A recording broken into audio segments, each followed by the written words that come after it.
Bonjour et merci de regarder ces tutoriels à nouveau. Vous êtes animateur d'Atelier Code en Bois et je vous explique le troisième défi de la série Violette. Cette fois, on va vraiment s'amuser.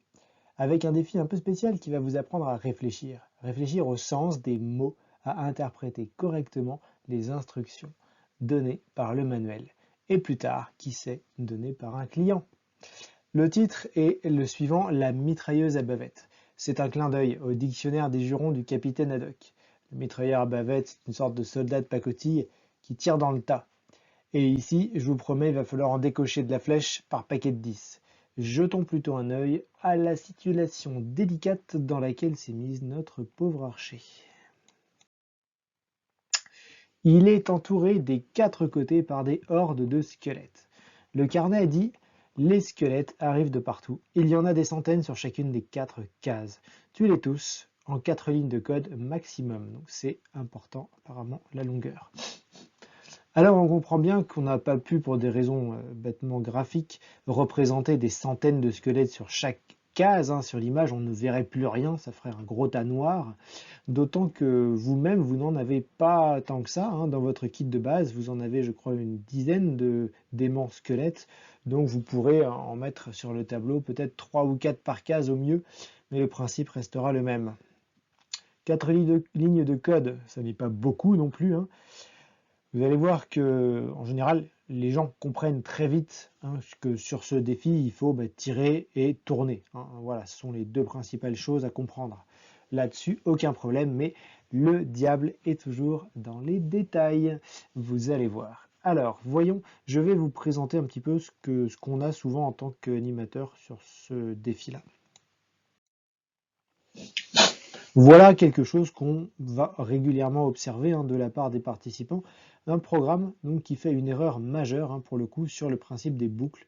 C'est-à-dire que là, une fois que cette boucle-là est terminée, on ne va jamais avoir la possibilité finalement de remonter après le tourne. Donc quand on a tourné, quand on arrive à ce point-là, eh bien le programme est terminé. On ne se remet pas à tirer. Et donc il reste plein d'ennemis dans les trois autres directions qu'on n'a pas finalement donc explorées. Premier cas d'erreur donc. Autre possibilité, là nous avons un élève qui a réalisé ce qu'on appelle une boucle imbriquée. C'est très bien, c'est une notion importante à comprendre. On peut répéter quelque chose à l'intérieur d'une autre répétition. On l'a déjà vu. Je vais vous donner un exemple dans la vie courante. Quand vous passez l'aspirateur chez vous, en fait vous faites une boucle imbriquée. Votre aspirateur, je vais le faire avec le petit truc, vous répétez des allers-retours comme ça, entre les deux murs de la maison, jusqu'à ce que vous arriviez à la fin de la pièce. Et tout cet ensemble d'actions, cette répétition-là, vous la répétez bien pour chaque pièce de votre maison. Donc vous faites une boucle imbriquée. Et d'ailleurs, on le voit bien dans l'indentation ici. Là, on est à 2 de décalage par rapport à la ligne initiale. Pourquoi ce programme ne fonctionne pas? Alors, évidemment, à vous d'essayer de deviner, mais on va voir qu'il y a deux problèmes. Premier problème, c'est qu'on a une boucle infinie ici. Répète tant que vrai tire. Et une boucle infinie à l'intérieur d'un programme, une boucle qui n'est pas arrêtée, on pourrait, avec certaines briques qu'on n'a pas ici, dire qu'on arrête la boucle infinie, mais ce n'est pas le cas, c'est pour un autre kit. Une boucle infinie, elle se répète, comme son nom l'indique, à l'infini. Voilà, donc on ne s'arrêtera jamais. Une fois qu'on rentre dedans, on ne sort jamais de cette boucle. Donc en fait, on ne va jamais exécuter tout ce qu'il y a après. Tout ça, par exemple. On ne va jamais tourner, par exemple. Il faut évidemment mettre ici une condition qui peut s'arrêter, comme par exemple l'absence d'ennemis, quand on les a tous tués en face de soi. Voilà, c'est quand même mieux comme ça. La boucle va donc s'arrêter quand il n'y aura plus d'ennemis, ici par exemple en face là où tire l'archer. On va alors sortir, arriver sur le tourne à droite, il va se positionner vers là, et on va encore tuer tout le monde, etc. Tourner, tuer tout le monde, tourner et tuer tout le monde, et il n'y aura donc a priori plus d'ennemis, comme demande l'énoncé. Est-ce que c'est gagné pour autant? Si je pose la question, vous vous doutez qu'il y a un truc. Est-ce qu'ils sont tous morts? Eh bien, en fait, ce n'est pas si simple. Je vois le doute dans vos yeux. Lisons attentivement l'énoncé. Les squelettes arrivent de partout, il y en a des centaines sur chacune des cases. Alors là, on peut le comprendre de deux façons différentes. Soit il y a un certain nombre d'ennemis sur chaque case qu'on peut compter, dénombrer, on les tue tous et à ce moment-là, c'est réglé. Dans ce cas-là, le programme qu'on vient de voir fonctionne. Mais on peut aussi le comprendre comme le fait que les ennemis continuent d'arriver au fur et à mesure qu'on les tue et que le temps passe. La formule, ils arrivent de partout, ils arrivent en présent, laisse penser qu'en fait, ils continuent d'arriver. Un peu comme dans un jeu vidéo.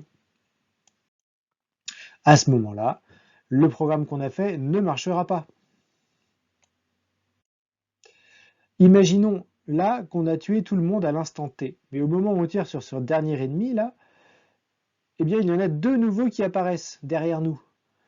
Mais comme on a déjà tourné 4 fois ici, eh bien, notre programme est terminé, on arrive à la fin. Et c'est donc l'échec. On peut corriger ce problème assez facilement, finalement, en mettant une répétition infinie au lieu d'une répétition ici, avec un itérateur 4 fois. Voilà, comme ceci. Là, peu importe qui arrive, on va tirer devant nous jusqu'à épuisement, tourner, répéter, et continuer à tourner à l'infini, même s'il y a des ennemis ou s'il n'y en a plus. Ça marche. Mais vous allez voir qu'on peut faire encore quelque chose de plus court. On peut répéter tout simplement à l'infini le couple d'instructions tire-tourne, puisque jusqu'à présent, nous avons eu comme stratégie d'éliminer tout ce qu'il y avait devant nous avant de commencer à tourner. Mais rien ne nous oblige à faire ça. On peut tout à fait faire comme ça. Tire, tourne, c'est-à-dire qu'on va s'occuper d'un seul ennemi à la fois. Et ensuite on tourne, donc on les tue par un par un dans chacun des couloirs. C'est un petit peu plus lent, mais ça fonctionne aussi. Alors, ici on a un programme qui est pas mal, puisqu'il fait 4 lignes, il se répète à l'infini, il tire, il tourne, et a priori à l'infini, donc il va bien au bout d'un moment tuer tous les ennemis qui se présentent. Il y a une erreur possible dans cette construction-là qui serait ici de remplacer le vrai par une brique violette ennemie, comme ceci. Attention, car avec cette façon de faire, vous allez donc effectivement tuer les ennemis un par un dans chaque direction, et vous allez voir, ça marchera parfaitement si, seulement si il y a le même nombre d'ennemis dans chaque case. Mais attention, nulle part dans l'énoncé on garantit qu'il y a bien le même nombre d'ennemis partout. D'ailleurs, ça semble assez improbable finalement. Qu'est-ce qui se passe si, par exemple, vous vous retrouvez dans cette situation-là? Regardez, vous venez de tuer l'ennemi là, hop, il meurt. Situé sur cette case, vous tournez vers la droite, et là, il se trouve que vous les avez déjà tués à la rotation d'avant, il y en avait moins sur cette case que sur les autres cases, et il n'y a plus personne. Donc, quand vous testez l'hypothèse est-ce qu'il y a un ennemi devant vous, ça renvoie faux. Donc la condition d'arrêt de la boucle est donc remplie.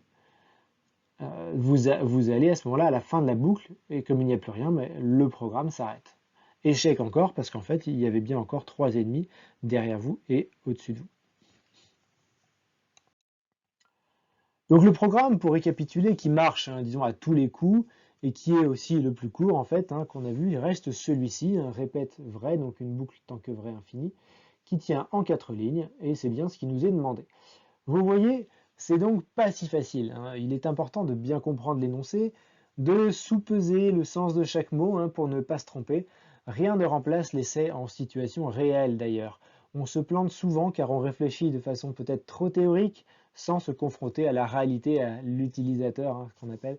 Voilà. Ah zut, il reste 2 ennemis là-haut. Combien de fois est-ce que j'ai entendu cette phrase dans des ateliers? Voilà. En tout cas, j'espère vous avoir diverti avec ce petit défi qui change un petit peu de la routine, il est vrai. C'était en tout cas le dernier de la série Violette. J'espère que vous aurez le courage d'attaquer les défis rouges un petit peu plus difficiles. Et en tout cas, donc, à bientôt.